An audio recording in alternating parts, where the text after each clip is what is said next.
the warmth of a quiet night, the stars above us begin to share their light, just as our ancestors shared their wisdom. The young ones have gathered here, eager to learn, to understand, and to carry forward the truth of their heritage. And so, let me tell you the story of how Africa tried to stop those who came to claim our lands, our people, and our ways. The tale you hear tonight is one of courage, unity, and the wisdom our forefathers and foremothers carried, even when the wind brought with it the scent of foreign threats. Long before they set foot on our soil, we knew of others from distant lands. Africa was not isolated from the world. We traded with empires beyond the deserts and oceans, exchanged gifts and stories with those who spoke in languages different from our own. We welcomed visitors who came in peace, taught them our ways, and learned some of theirs. Africa was a continent of empires and kingdoms, villages and cities, wise rulers and councils of elders. We did not live in shadows. We lived under the sun, proud and free, masters of our own destinies. But then came a different kind of visitor.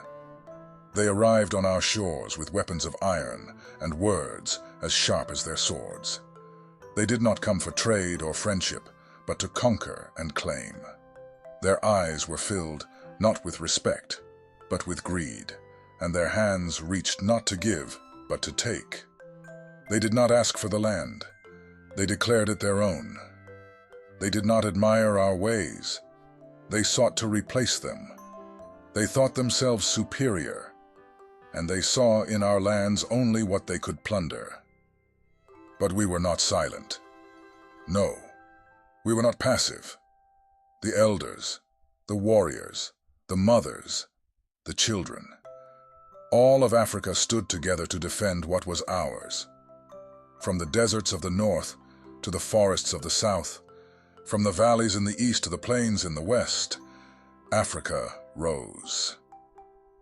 It was as if the very soul of the continent awoke to protect her children, and we answered her call. I remember stories of the great Queen Nsinga, who ruled over the Ndongo and Matamba kingdoms. When the Portuguese came with their demands and their tricks, she did not cower.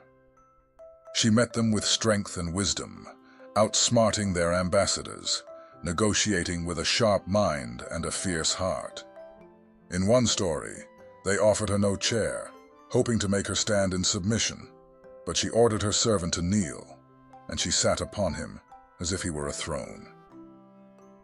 "I am Queen Nzinga," she declared, "and I bow to no one." With her warriors and her strategies, she fought fiercely to protect her people from enslavement and occupation. Her spirit was that of the lioness, fierce and unyielding. In the west, the great empire of Asante rose to meet the British. Their leader, the Asante Hene, guided his people with wisdom and strength. When the British demanded the golden stool, the very symbol of Asante's soul, they were met with resistance. The Asante people knew that this stool held the spirit of their ancestors, and to surrender it would be to surrender their very identity. So they fought. Men and women alike took up arms. Warriors such as Ya Asantewa, a queen mother of the Asante, rallied the people with her fearless resolve. She declared, "If the men will not fight, then we the women will." Her voice was like thunder, calling her people to stand tall and defend the sacred.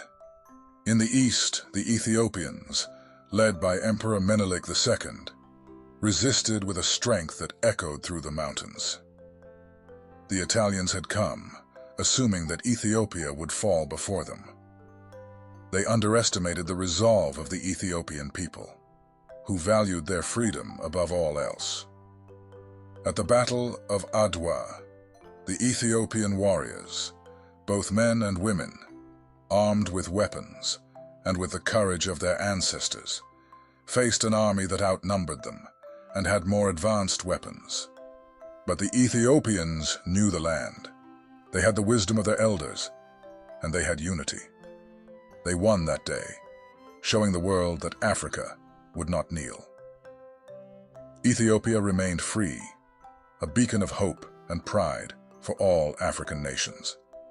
The Zulu kingdom under Shaka, and later King Cetshwayo, was no different. Shaka, the great warrior king, had transformed his people into a powerful force. His strategies, his reforms in military organization, and his leadership turned the Zulu into a formidable kingdom. When the British arrived with their red coats and cannons, they thought victory was certain. But the Zulu fought with courage and intelligence.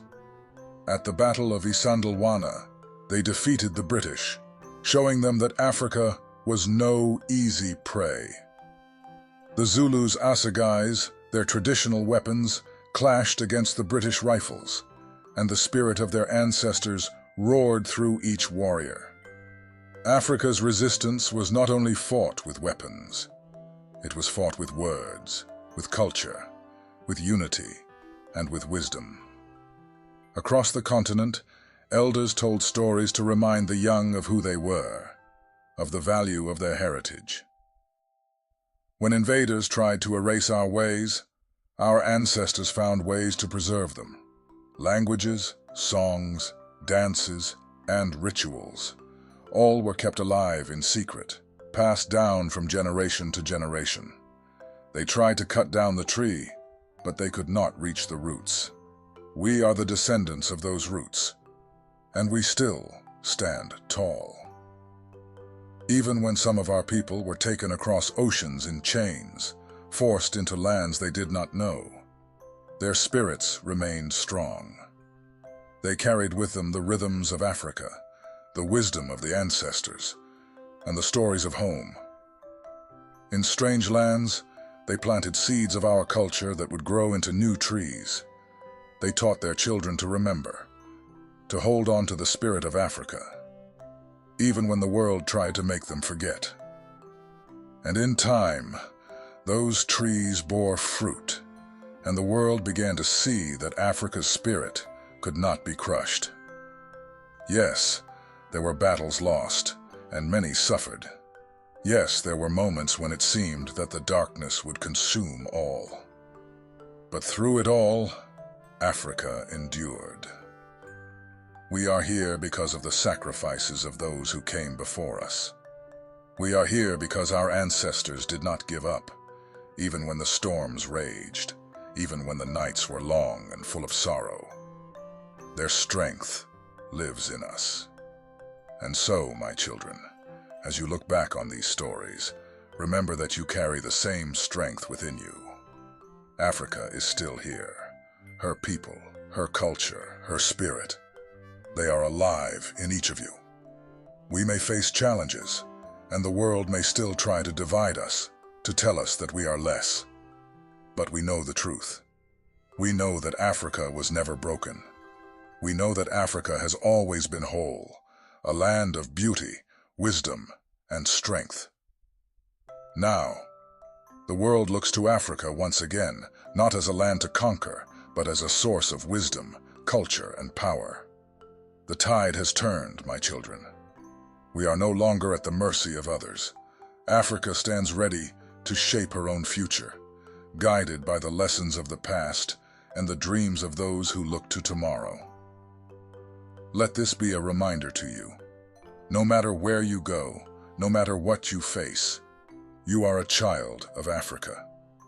You carry within you the legacy of kings and queens, of warriors and sages, of healers and builders. Stand tall, walk with pride, and remember that you are part of something greater than yourself. Africa is not just a place. It is a spirit, a heartbeat, an eternal song that echoes through time. Our ancestors tried to protect this land, this soul of ours. And though the battles were fierce and the losses were many, they kept the spirit alive. Now, it is our turn. It is your turn. Let their courage inspire you. Let their wisdom guide you. and let their strength uplift you. Africa tried to stop the invaders, and though they came in waves, Africa never truly fell. We are the living proof of that victory. We are here, and we are unbroken. So carry this story with you, share it with others, and let the world know. Africa lives, Africa thrives, and Africa will forever be.